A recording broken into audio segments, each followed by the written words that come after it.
What's up, everybody? Welcome to episode 4 of the Fit Fat Dad podcast, where it's two dads, myself, Graham, and Blair. What's up? What's up?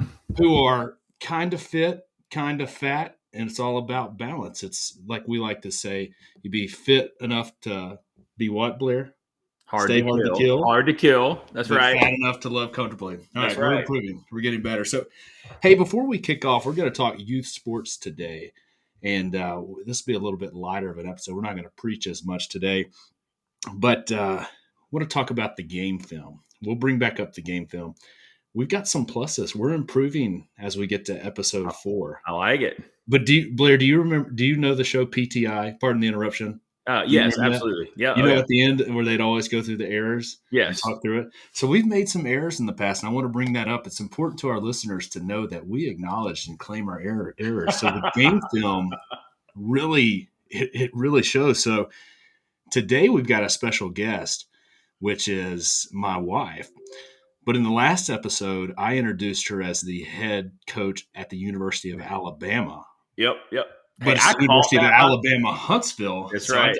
I want to make sure that that's clear. There's a lot of people there that need to know that. So, Hey, by the way, I caught that when you said that last episode. You Didn't want to gotta- correct. I was like, he knows what he's doing. He's rolling. We'll You keep got it going.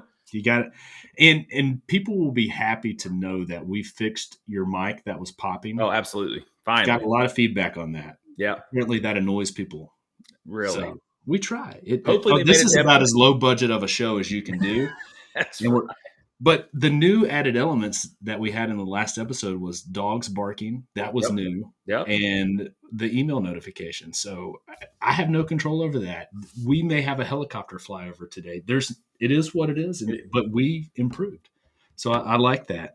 So, hey, let's turn to the hashtag dad life moment of the day. And Blair, I kept this one a surprise for you. You So did. the big reveal is this. So the hashtag dad life moment today is the overflowing trash can.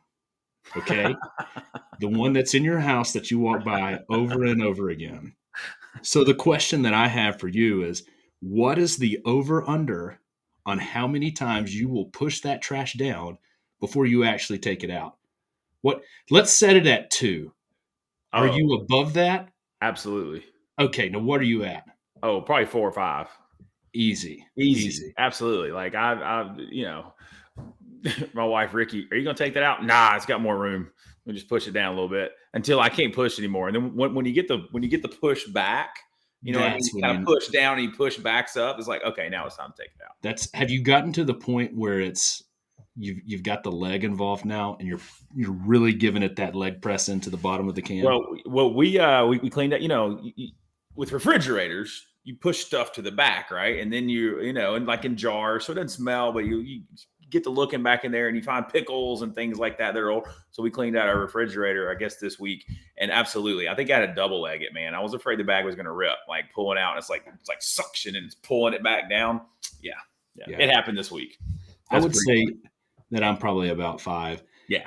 And my wife's going to join today, and she can hear what we're talking about right now. She's not on the screen, but I can see that if you think you're at 5, you're probably more like 10. And she's probably saying, because like you said, you cleaned out the kitchen, like the refrigerator, and there's a lot of foods that smell in there. She's like, what level of dead body smell has to radiate from the trash can before you will take it out?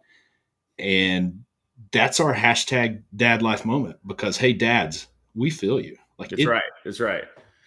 It's probably not okay to continually to press it down, but if you make extra room, that saves you the time that you're not having to walk outside and put it in there. So, hey, I will say this though. I'm not a big smelly trash guy. Like I don't like smelly trash. Like so you're out. If it smells, I'm out. But if it's just day-to-day stuff, overtime, paper towels, things like that, hey, we'll push it down until. But yeah, bad food smell or leftover fish that gets in there. Nope, it's going out. Yeah, I agree with you there. The only difference I would say is I have a lid on mine, and that can trap a lot of the smell. Nice. And when it comes out of the lid, that's when it's a problem. But if it's like, it just hits you, then I could argue that I could live with that. But now, 15 years ago, like early 20s, Blair, and I have some roommates that would attest to this. Oh, I'd let that. It'd be piled. It didn't care how bad it smelled. I'm not taking the trash out. But I've evolved and grown up. I'm a man now, and I think, still some boy in me, but I, all those all these dads out there, I'm sure you could look back into your college days and, ooh, oh, Yes, I'm glad we're past that. So we set That's right. the over under at 5, right? Yep. And we're going to both agree that we're probably still over that. Probably. So that's our hashtag dad life moment, and hopefully everybody is probably on our same level, but they won't admit it. Anyways, let's keep it going forward. So we're going to bring in. This is the first time that our listeners are going to have to hear somebody besides me and you, and there's probably some relief within that. Yes. Cheers. Cheers of that. So, as the first guest, I find it only right that we bring in my lovely wife, the head women's basketball coach of the University of Alabama Huntsville, UAH. And I just want to, before we bring her in, I want to do her the honor of giving her the appropriate build-up. So she's in her 9th year. She's going to blush with me saying this. She is the all-time winningest coach in women's basketball history.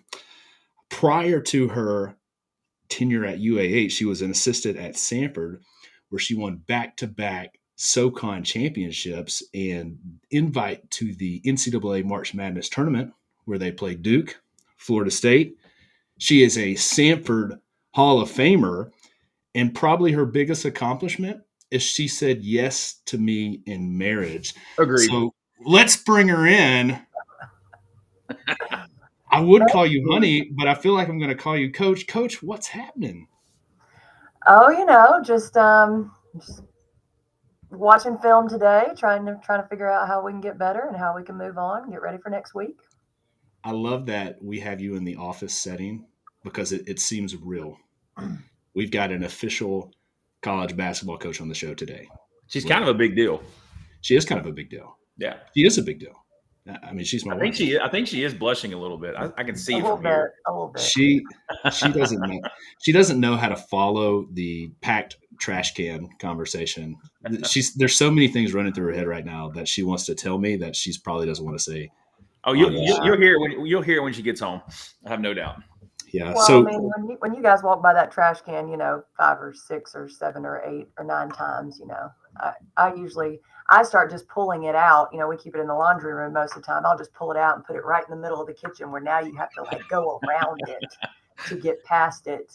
And that usually does the trick. That usually gets the trick. Yeah. But she married an athlete, so I can get around the trash can. I can sidestep it, jump it, and I still delay putting off the trash.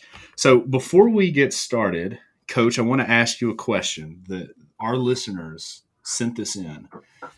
And with overwhelming response, the world wants to know, in your opinion, who is the most attractive, manliest man in the world? In your opinion. Listeners want to know. The listeners want to know. Listeners want to know. Yes. Well, Graham Lemmond. See, that's what I actually saw that go in a different way, and I'm happy that she said that and made me feel good about that. I was prepared for Dwayne "The Rock" Johnson.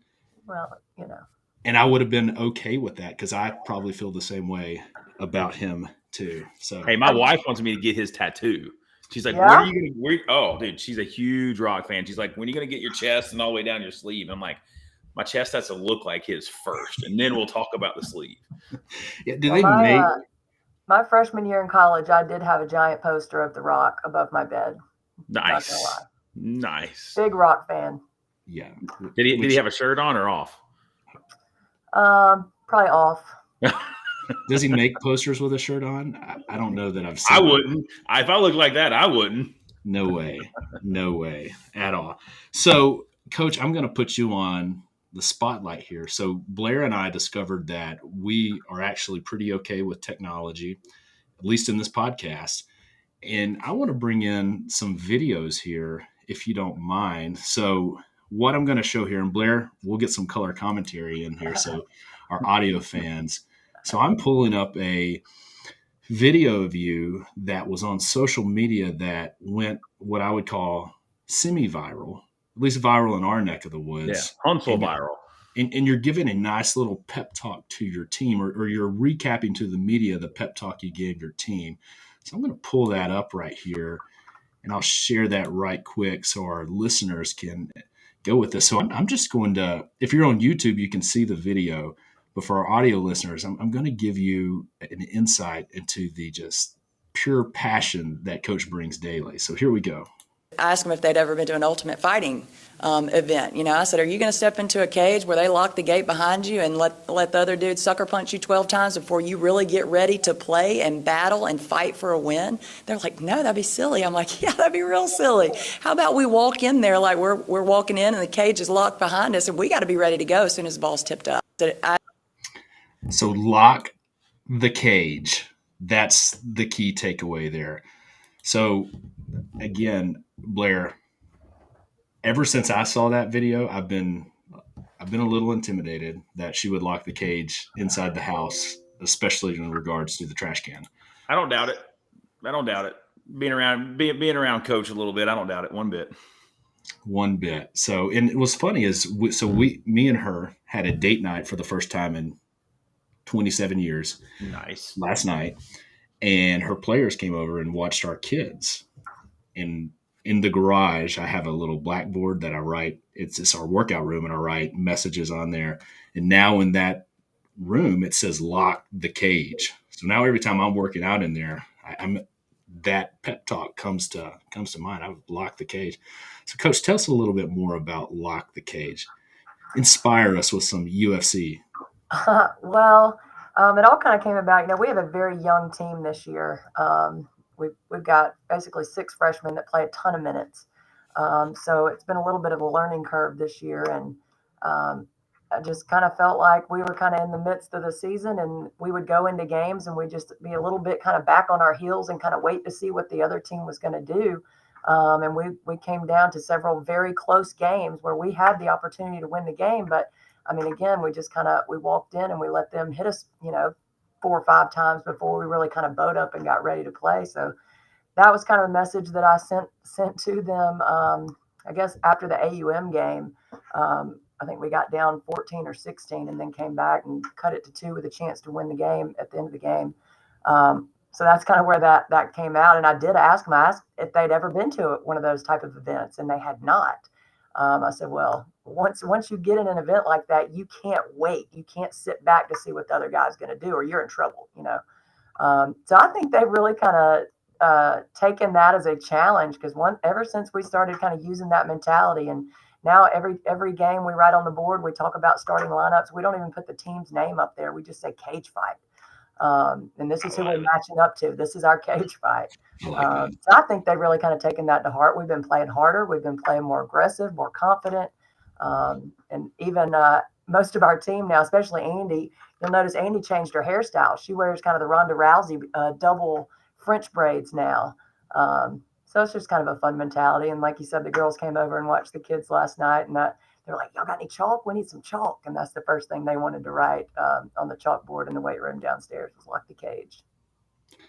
I can almost envision inside the locker room before the game doing the wrist wrap, getting ready, getting the knuckles wrapped, coach going around wrapping every knuckle, and as soon as they're out, they're locking the cage, not coming back. So that's fun. So I want to show one other video, and this actually happened this week.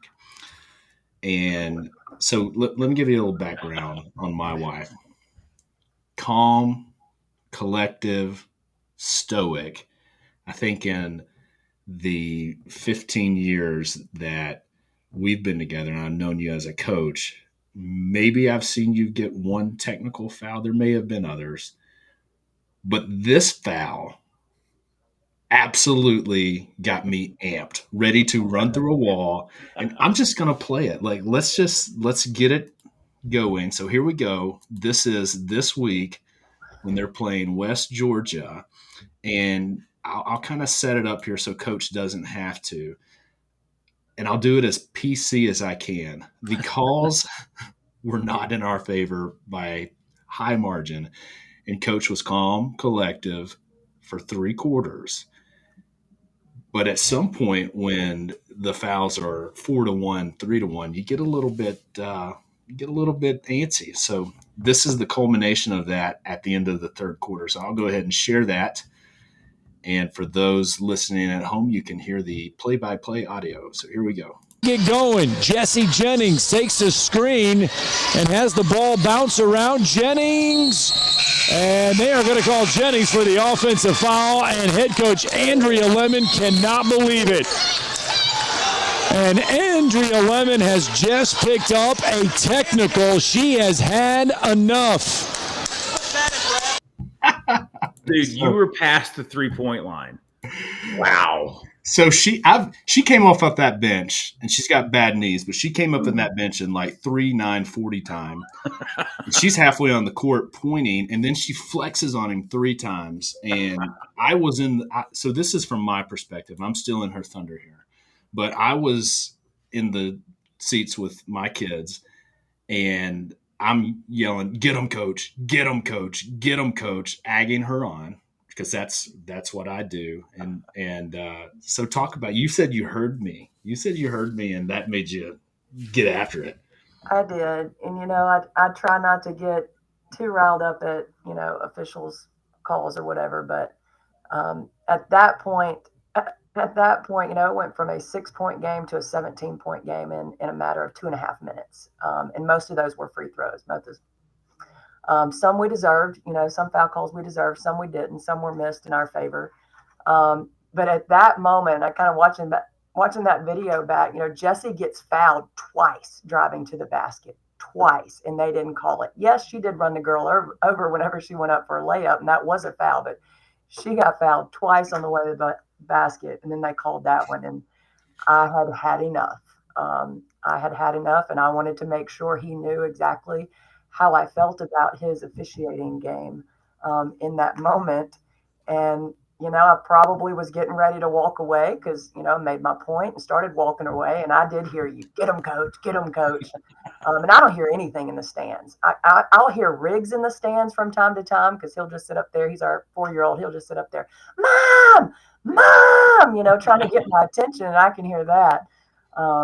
But, I heard that first "Get him, coach." So I just came right back and I got him again, and I heard it again. And, so you amped me up there a little bit.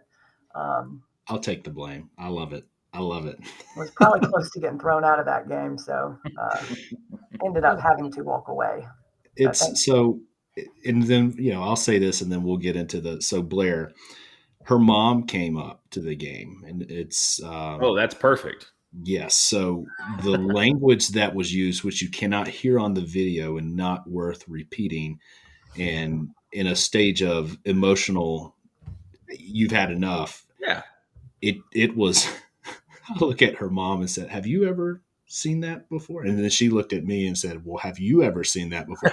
In that moment, I was proud to say, she has never talked to me that way, and I've never gotten her that mad. So that was a win all the way around. That was a proud dad moment, proud husband moment that I've never forced her to that level of anger, but I do know that it can get there. So okay, let's get into the episode, which is youth sports. And Blair, what better way than to get a college coach's perspective on this? And Blair, I want to hear you, because you played D1 college baseball. I played D1 football.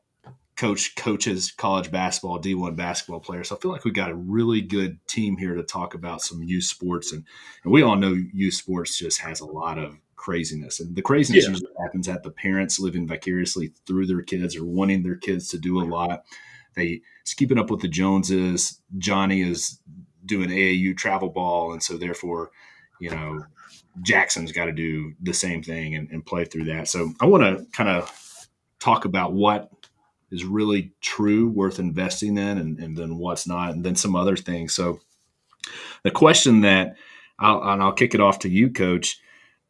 So right off the gate, and Blair, chime in here too, when it comes to youth sports, what is the best piece of advice that you could give a parent that's just starting in youth sports? And let's put it at a certain age. We'll say 6 years old, 7 years old. That's really about the time that they get coordinated enough to even, stay on the court and be engaged with the sport and not dig up, sit down in the middle of the court. And that still happens. But, so what's the best piece of advice, Coach, that you would give another parent about youth sports? Well, I mean, all kids are different. I think just kind of going off of our experience with our boys, Jax is 7 now. And he's just now in his first season of youth basketball, kind of 6 and under basketball. And we didn't really push that early because he just wasn't that interested in that type of thing. His big thing was the Ninja Warrior stuff. He loved the climbing, he loved the obstacles and all that kind of stuff. So that's what we encouraged. We sent him to those type of camps, and but just letting them figure out what they enjoy and what they love. Because if they don't love it, they're not going to give it their all. And if they feel pressured to do something that they don't really want to do, I just don't think it's going to end up well.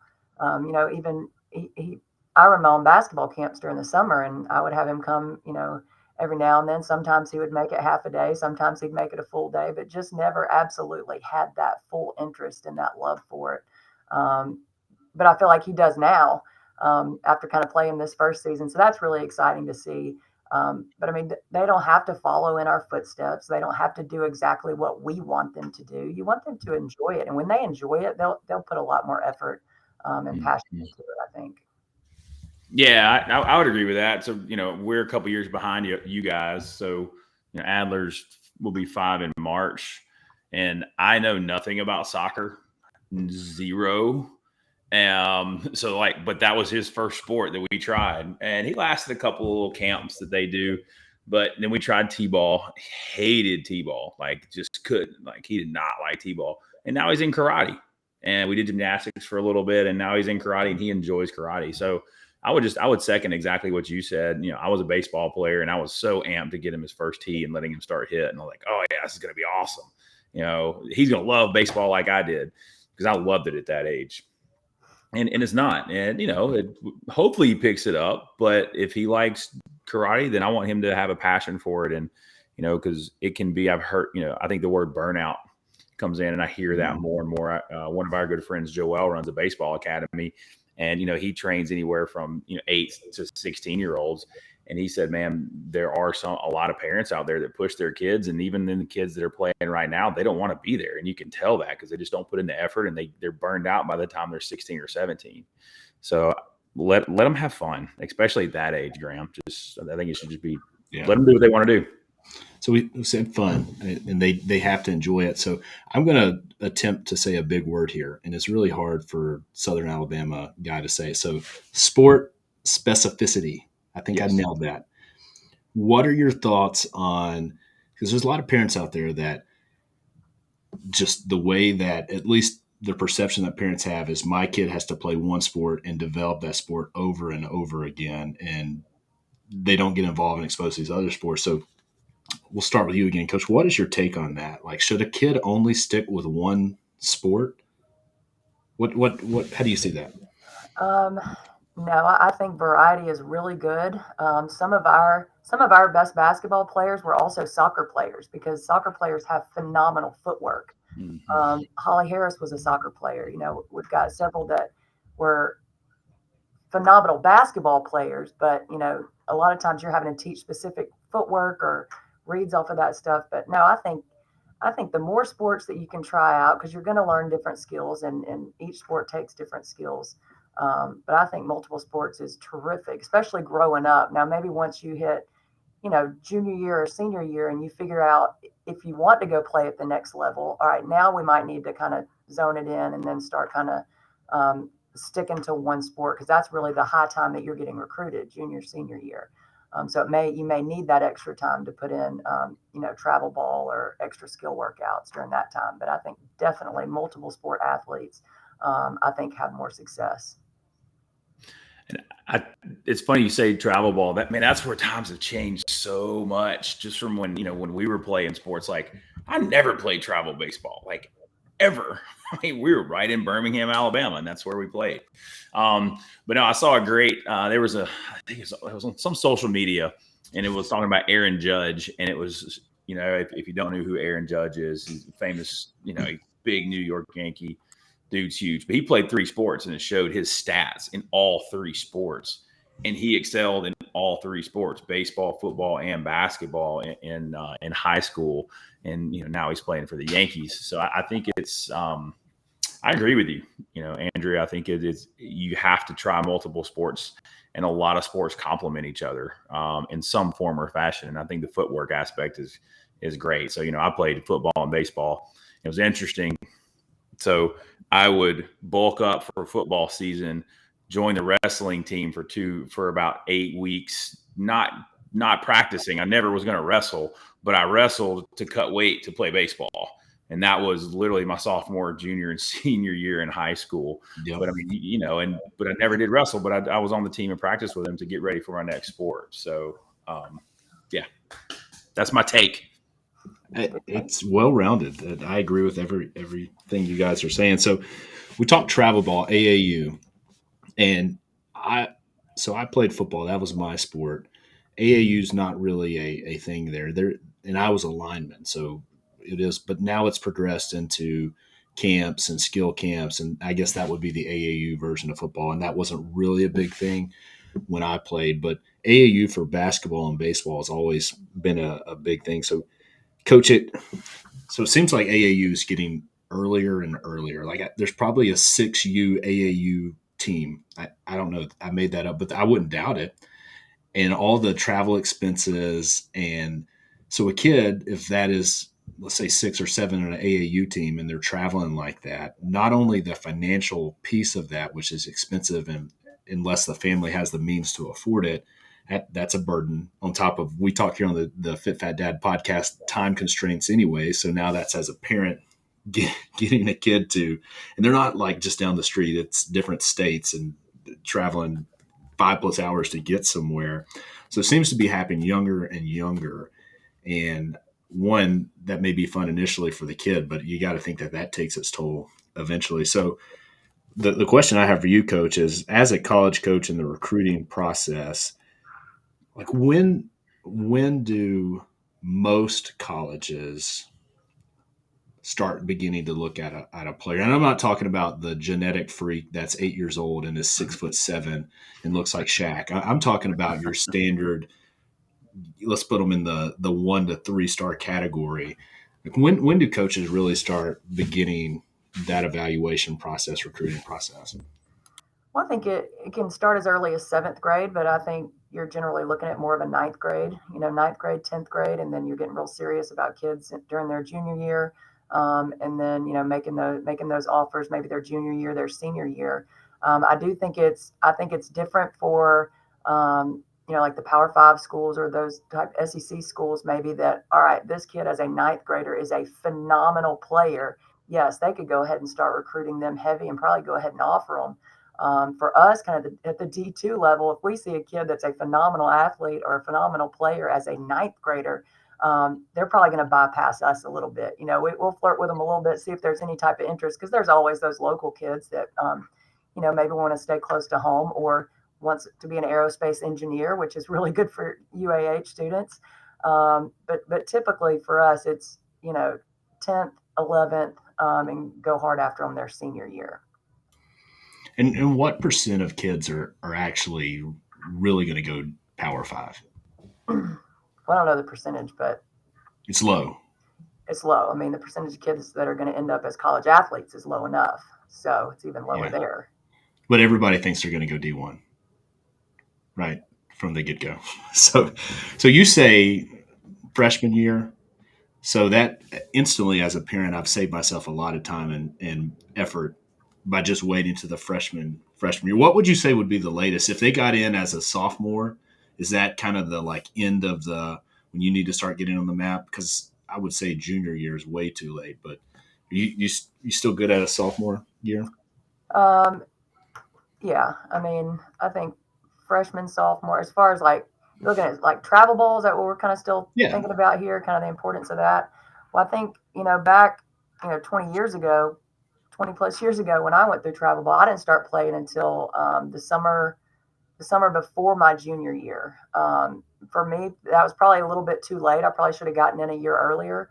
But back then, you had to be invited to these tournaments. Like you had to go to a state tournament or a tri-state tournament and compete with, really good teams. And you had to come out as a winner on top or the runner up in that tournament to be invited on to, the next national tournament. Well, now all you got to do is pay your $900 team fee, and anybody and everybody can get into those tournaments. So now we're going to these tournaments that have 1,000 teams in them over one weekend. And that's really hard to recruit. You're talking about 2 or 3 people on staff trying to cover 1,000 teams. And the talent's just not as good as it used to be when it used to be by invitation only, because you earn the right to be there. So I do think it's turned into more of a money-making type thing, especially for those younger ones. I mean, there's I think you mentioned 6 and under. I don't think it's as much with 6 and under travel ball. I think that's a lot more kind of local. But 10 and under, 10 and under, these kids are traveling all over the country. Great experience, but Blair earlier mentioned burnout. I mean, if you're traveling all over the country by the time from 10 to 16, 17, by the time you get recruited, you get good enough to get a college scholarship, you go to college, now you're exhausted.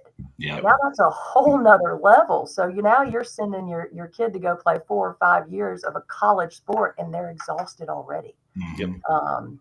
So I think that was a really good point you mentioned about burnout. Well, this is my take on it. And just the experience, because I helped coach some baseball kids with our friend Joel that runs this baseball academy up here.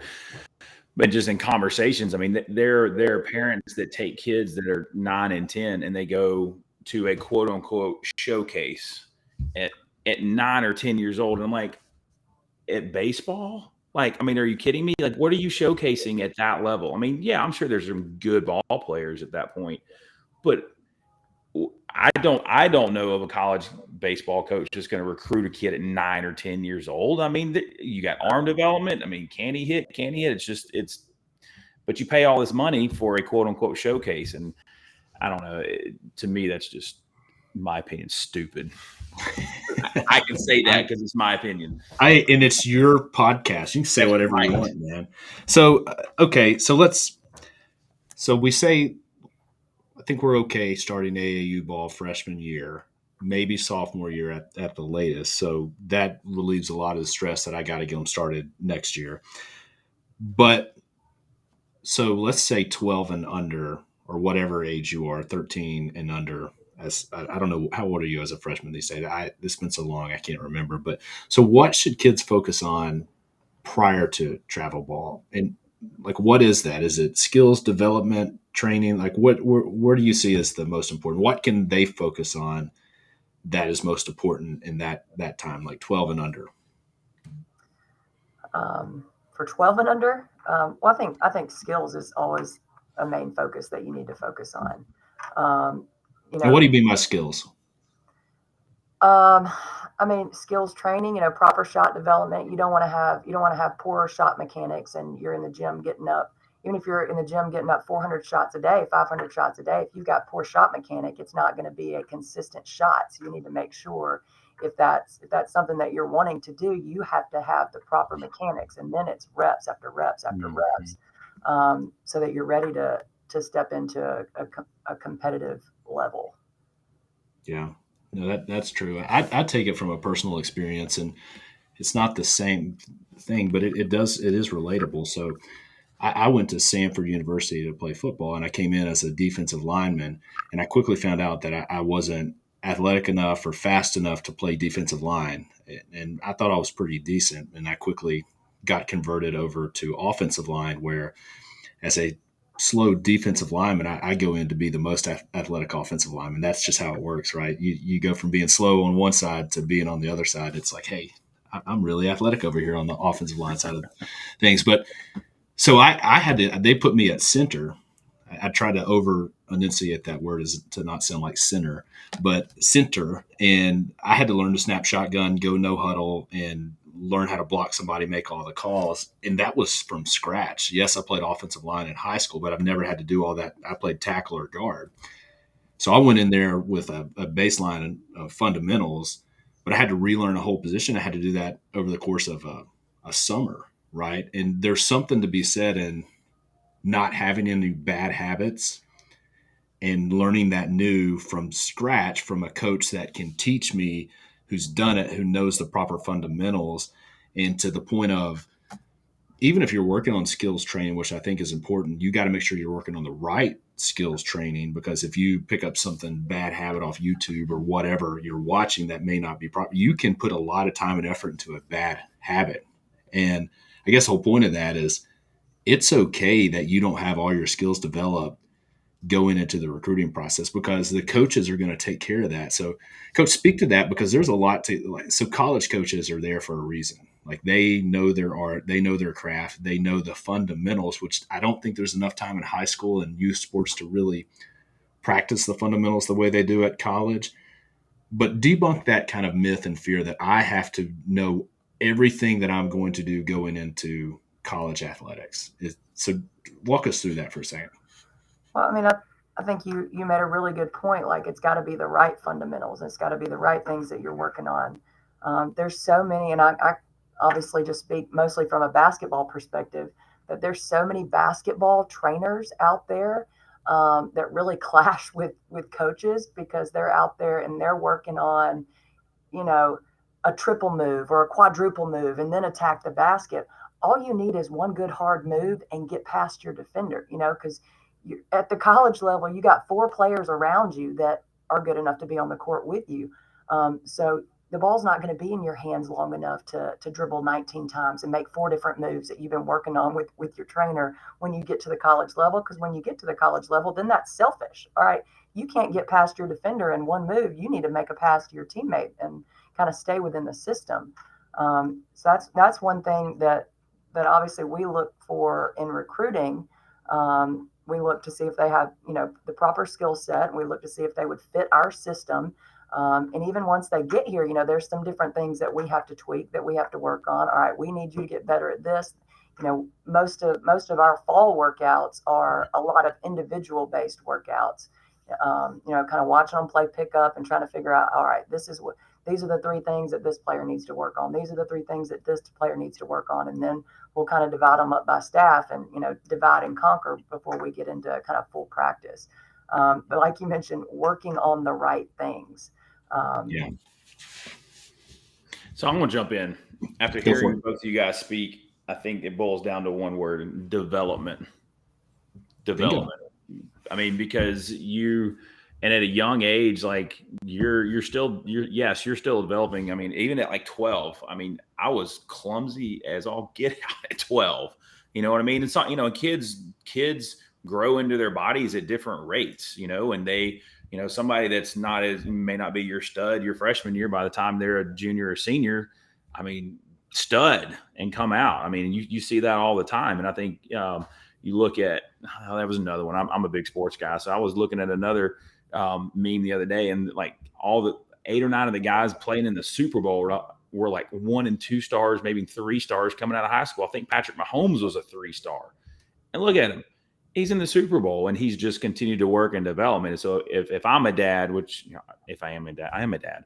So the way I'm going to raise my kids if they want to play sports is, hey, let's develop and continue to grow and continue to grow. And hey, if this kid's better than you, that's fine. Let's just work harder. And I think it's about instilling a work ethic rather than being like, hey, I have to be an all-star today. Hey, we have to work to get there. Right. Yeah, that's and I'm going to go on a limb and say this too, that those kids that are good enough to earn scholarship, they're going to showcase natural abilities early on. Like the good kids are going to be good. They're just going to have that. Yep. Now, that's not to say that kids that don't have the natural talent can't work to develop that. That's right. But even that, they're still going to be good. So even 0-star to the 3-star athletes, they're still the best of their class. I mean, they're still going to be the best players on their team. They're going to show that ability, and they're going to have that ability. So while I think it is important for development, I'm not going to go send Jax, my 7-year-old, and tell him you have to hit 500 shots every single day. You have to run 3 laps or 3 miles every single day. You have to do this. What was the ESPN 30 for 30? Was it the Marinovich project where the dad made the kid work out every single day and eat a strict diet, wouldn't let him have a social life. And he goes to USC as a quarterback. And then basically, once he's let out, he's so burned out, and then he turns to other things. And it's a really sad story, but that's what happens with this. And I think a lot of parents take that approach and they don't realize what they're actually doing to their kids, not to mention the pressure in that. So hey, we've got maybe 5 minutes left. And I think it's really important because most people are unaware of the process. I know when I was getting recruited, I wasn't aware of the process. Blair, I don't know if you were when you were getting college recruited or if your parents knew. So I'm really thankful that I've got a coach who knows the college recruiting process, at least from a basketball side, which applies to other things. So, Coach, can you walk us through at a very high level, like what is the beginning of a recruiting process from you? How is it maintained, and what is it like up into the scholarship? How does that, if you were going to talk to a parent and say, in short, this is what to expect from a recruitment process, what would you say?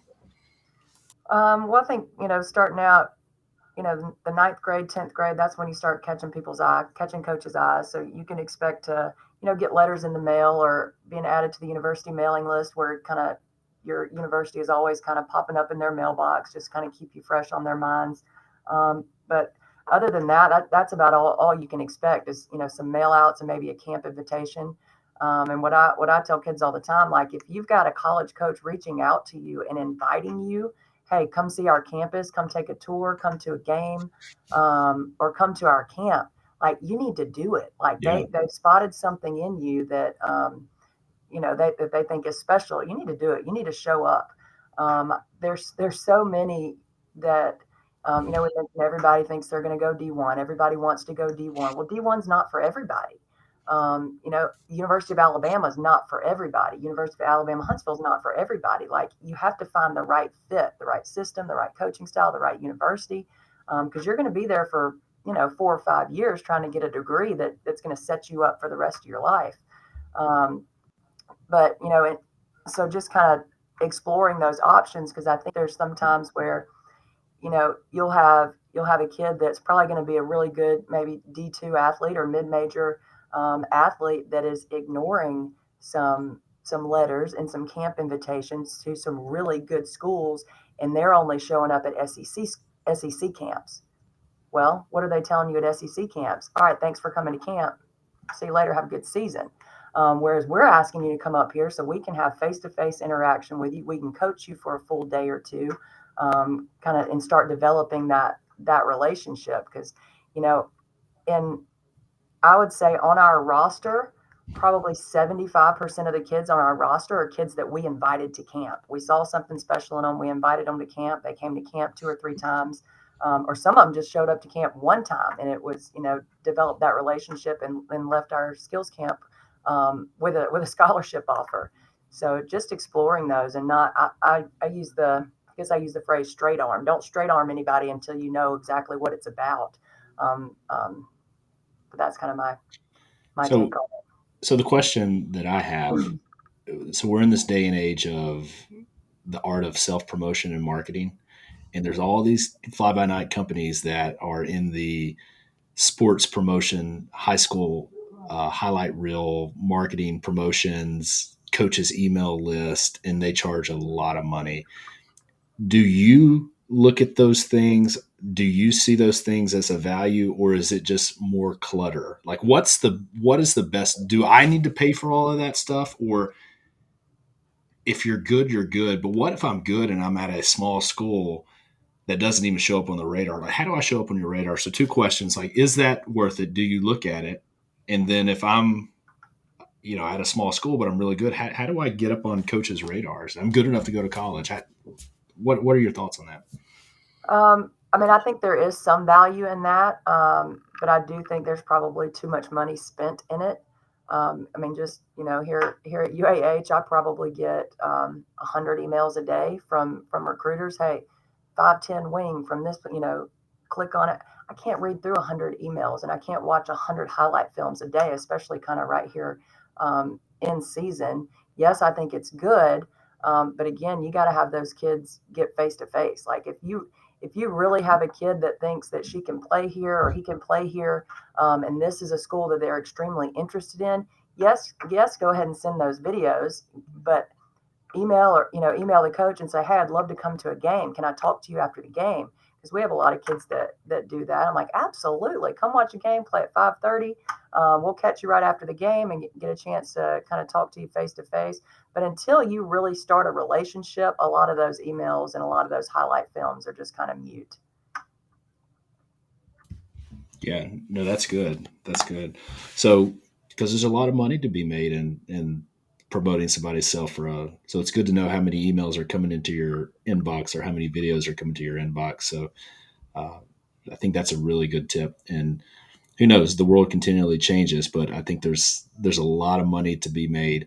So you have said something, and I think it's so. At least for basketball, I've noticed that when you go to AAU tournaments, that's initially where you're scouting your like your talent that you want to recruit from all different age groups, and then you'll take that, and then that follows into high school visits, and so AAU is important. But I'm glad we discussed at what age that comes with. So, hey, it's been a great conversation. Blair, any thoughts you want to add into this before we wrap up shop? She nailed it. She's the expert right now. How do I follow that up? No, I'm excited to be episode 4, man. Kept it light. It was good. Had fun. Thanks for being on and taking time away from Coach AJ or Andrea. Yeah. Well, thanks for having me. And I don't know if it's expertise. It's just a lot of experience built up over time. So I'm That's always right. going to talk about experience. Well, we're all about the same. Yeah, we're all about the same age. So, I agree. It's not expertise. We've just seen a lot, right? Fine wine. Fine wine. That's right. Yeah. Well, honey, I love you and thank you for being on this show. Who's going to get the kids? Do I need to get the kids, or do you I'm going to need you to get the kids. I got practice at 3. So, Blair, we better wrap this up so, all right, man. I can get to the famous parent pickup line. But thanks for joining us today. And Blair, no teasers this time for next episode. We're just going to roll into it and let the light shine. Whatever we come up with is what we come up with, and the world can receive it. So I love it. Until next time, we'll see you guys. Thanks for having me.